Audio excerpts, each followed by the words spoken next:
Welcome to a radical discussion of independence, free will, liberty, and the left-hand path. This is Daimonosophy with your host, Paul Frederick.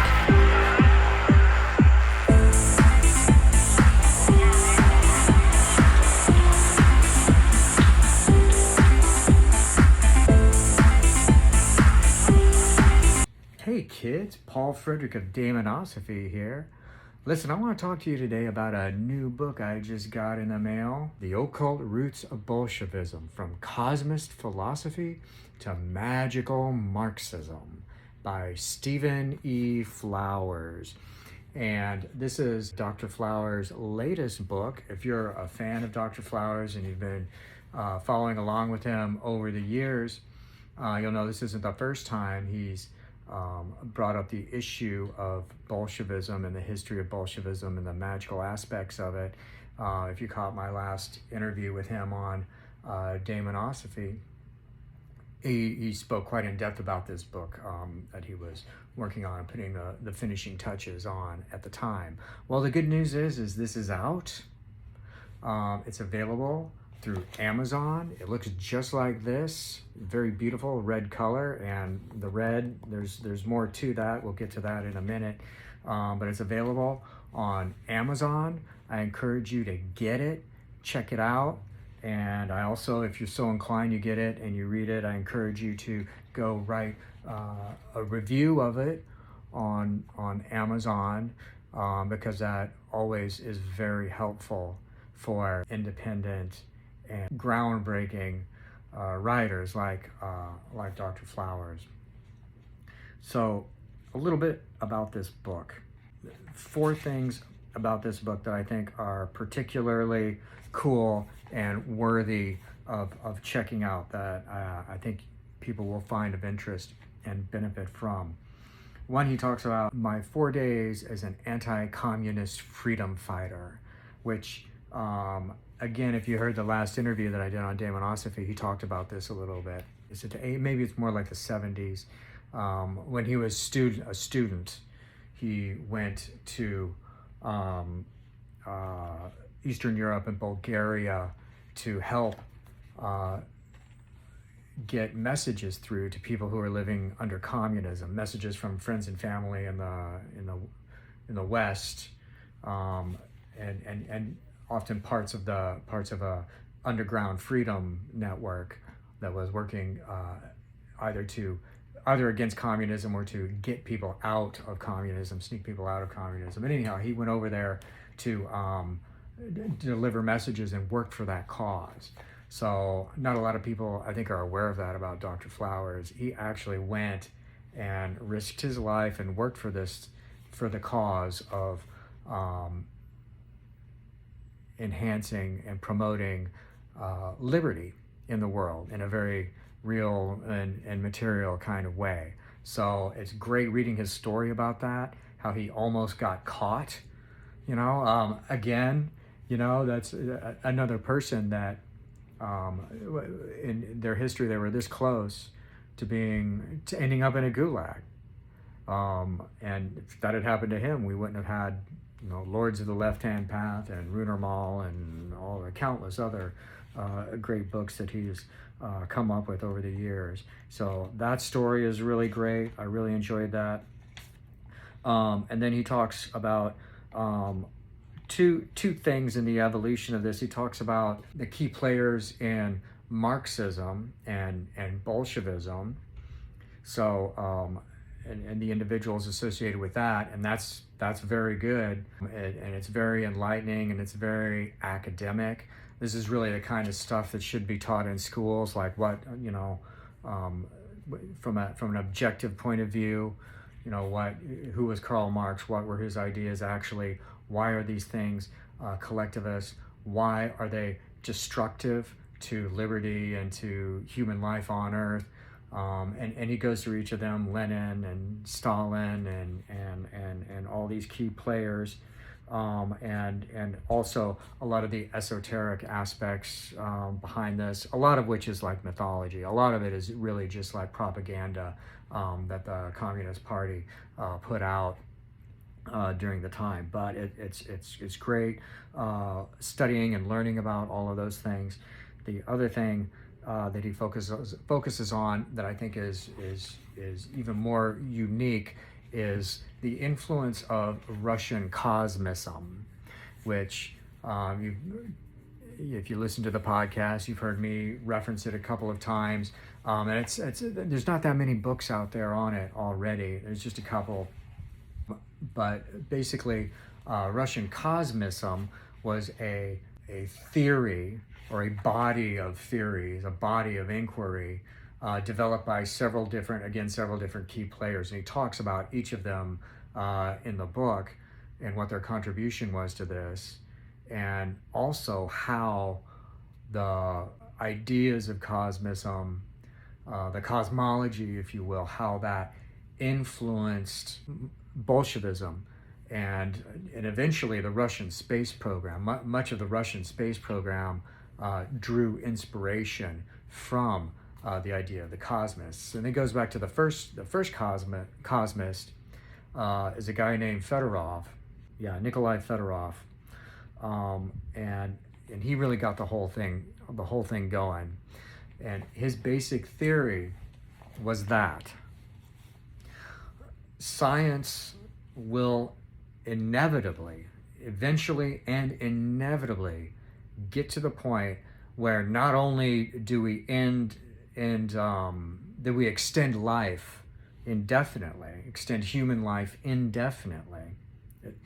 And this is what today we would talk about similar ideas under the term of futurism. If you look into futurism, you find a lot of this stuff in there originates with the cosmists. But the idea is eventually science and medicine and technology will get to the point where people can live indefinitely, like literal material immortality, basically. And that then the next step from that is that we will learn how to bring people back from the dead. We will learn how to resurrect people from who have died in the past.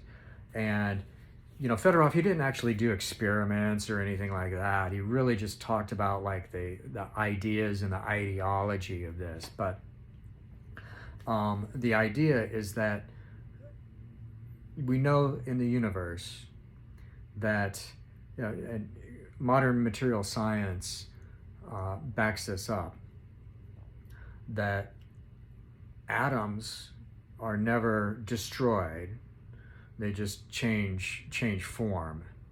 So theoretically, all of the molecules that have comprised a human being, my body, my being and everything, even after I'm dead, they still exist out there in the universe. They're floating around out there in space or in dust on the earth, ash to ash, dust to dust. And the thing that science will be able to do eventually is recombine those molecules, right? So that's a theory, and maybe there's lots of steps on the way where maybe someone has a partially mechanical body, and then their essence or their soul comes back into it. And also, you see, this is kind of a materialist approach to things, that there's nothing about the psyche that is fundamentally non-material or fundamentally cannot be accessed by material reality. Everything is gradations of materiality. So if you're familiar with Gurdjieff and Ouspensky, you might see this is a similar kind of cosmological basis in there. Say, oh, that's interesting, and they came from Russia too, and escaped the Bolshevist revolution. So you can kind of see the influences of Cosmism in there. Fedorov was also a contemporary of the great Russian writers Tolstoy and Dostoevsky. And this is one of the ways that we know about Fedorov, is that those writers both talked about him, wrote about him in private correspondence or whatever. And so that's one way that we know the impact that Fedorov's ideas had during that time there. And again, that and he actually met Tolstoy. Tolstoy talks about meeting him, and they were friends, and they had a falling out at one point, disagreement over ideas. So that gives it a good time fix right there. Oh, okay, this is all pre-Bolshevik revolution. It's still during the Tsarist area in Russia, a completely different time period. So to continue with Fedorov's idea, once we realize this, we realize that we can bring back bring back people from the past. The next thing you realize is that, well, we would have to bring back everybody. Why not bring back everybody? And this, he called this the common task. Once you realize that death is not necessary, as not an inevitable aspect of everyone's future, then the only reasonable thing to do is to bring back everyone who has ever died before, everyone who has ever existed. And that common task, the need to do that, would be, and this is where it gets speculative, will be so strong that all humanity will join together naturally in the desire to work together towards this common task. And then he gets into how this is this ties in with the mythological, what does he call it? It's the cult of the dead ancestors, or the idea of the redeeming the Father, the redemption of the Father, which gets into there's a lot of stuff in the Bible that uses this kind of language. So Fedorov could say, look, this is what they were really talking about in the Bible. Even though he's not religious at all, he's like, well, look, the Bible verifies this. That's what it's really about. That's what those prophecies are really about, is eventually one day we'll be able to bring everyone back. So one of the questions that comes up with this is how, what about the people you bring back that are criminals? What about all the murderers and stuff? We're going to bring them back too? Well, Fedorov says, yes, we will bring them back, but there won't be a crime anymore, because once people know that death is not necessary, then people won't commit crimes anymore, right? Why am I going to kill someone when we can bring them back? And why am I going to rob someone so I can get food, because I'm not going to die anyhow? They can always bring me back. So he believed that people would just naturally see this, and everyone would go along with it. And then he envisions that since, of course, the other problem that emerges with this is population. All these people are going to live on planet Earth. Well, no, we can't all live on planet Earth. We'll have to colonize other planets, which is why we need to have a space program, and we need to start trying to work to get to other planets.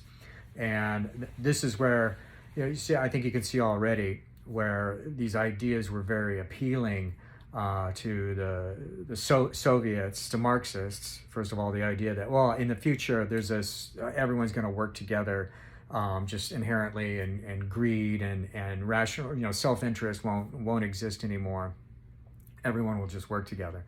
Although Fedorov, to his credit, unlike Marx, did not insist that there has to be a bloody revolution on the way to the common task, achieving the common task. He said, no, science will lead the way on this, and then everyone will just fall in line. We're pretty sure everyone's just going to fall in line on it. This idea of the need to colonize other planets became part of the motivation for the Soviet space program. And they didn't need to, unlike in America, where we're still thinking about capitalism and stuff. They didn't have to come up with ideas like that. They just said, look, we're going to need space for people to live, because we're going to be bringing everyone back. So it looked like a good justification to the party for the funding for a space program.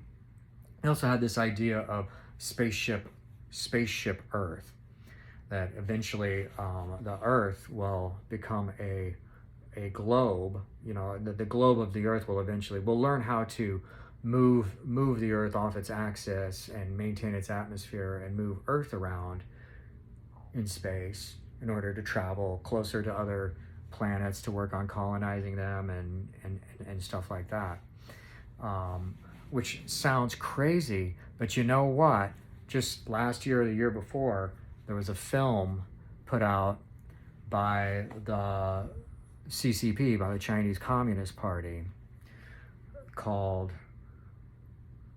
I think it's called This Island Earth. Something like that. I'll have to look it up. But there's this film, the Communist Party of China created a feature film that is exactly that plot. That is exactly the plot. That humanity all working together in perfect harmony and inspiration creates avoids a natural catastrophe and takes the Earth off its orbit and creates a spaceship that flies through space. And then Fedorov, of course, said that Russia would be, the Russian Empire would be at the forefront of this. They would have to lead the way. So without going into it, he does imply, well, we will have to take over the world first before we can really do this. So anyhow, again, another idea that was very appealing to the Soviets at the time, and so it got incorporated into the space program. I'm really into Cosmism, so if I might have overemphasized the extent to which Dr. Flowers gets into it, but he demonstrates how Cosmism is interwoven within the ideology that gave birth to Bolshevism and eventually the Soviet socialist state. Another really unique thing that Dr. Flowers reveals in this book is the concept of red magic. You've heard of black magic, you've heard of white magic. Genesis Peorage came up with gray magic. Well, now there's red magic. So what is red magic? Well, he says, to return to the idea of political correctness and sorcery, let it be said that there is a kind of red magic of political correctness. This sort of magic hinges on the use of individuals or groups which fall into protected class, an oppressed minority, ethnic group, gender, etc., who, when they can be utilized as a means of obtaining a moral high ground in a political or more usual economic struggle, the practitioner of red magic can gain material advantage through the technique. So it goes on, but the essence of red magic is, this is the way that people advance themselves with red magic, and also we all feel red magic. It manifests for us in the fear that we have about speaking the truth. Red magic makes people afraid to speak the truth, and this is how he ties it in with the idea of political correctness. But I'm sure, being a human alive in this world today, you can see many other parallels for it. So it's different, very different than black magic, which does not rely on having to harm or coerce or take advantage of any other conscious individual being. And this is probably one of the most important things about how the modern contemporary left-hand path, as established by people like Dr. Flowers, Dr. Quino, Anton LaVey, and so forth, that this is not something that is required with black magic. Of course, enemies of black magic, white magicians, like to make this case that black magic is all about harming people, any magic that's designed to harm people.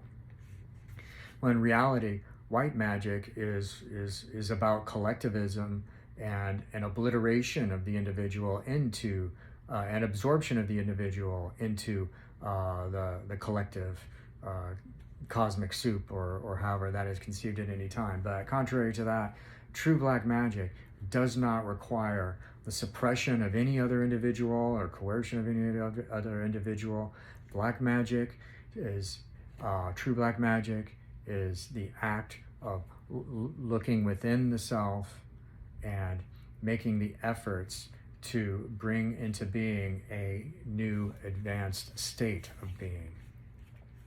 So red magic is different than that, in that red magic, again, it's about control, it's about taking advantage of situations, it's about taking advantage, it's about creating, first of all, creating oppression, outlining and establishing a certain oppressed minority, and then by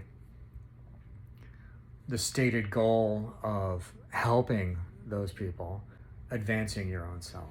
Dr. Flower's idea of red magic is actually very closely allied with what Anton LaVey called the good guy badge. And if you understand the concept of the good guy badge, you understand the concept of red magic. It's about advancing yourself through altruism, advancing yourself at the expense of others. So, but the key thing to remember, the key way in which we experience red magic is in the fear that it creates when we aspire to speak the truth. So, The Occult Roots of Bolshevism by Stephen Flowers. Check it out.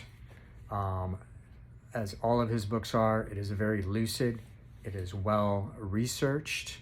He talks about real historical events and the causes and effects. He talks about current real world events and their causes and effects, and ties them down to the basic principles of magic, which is something we wish there was more of in the world today. Check it out. And as always, keep the dark fires burning.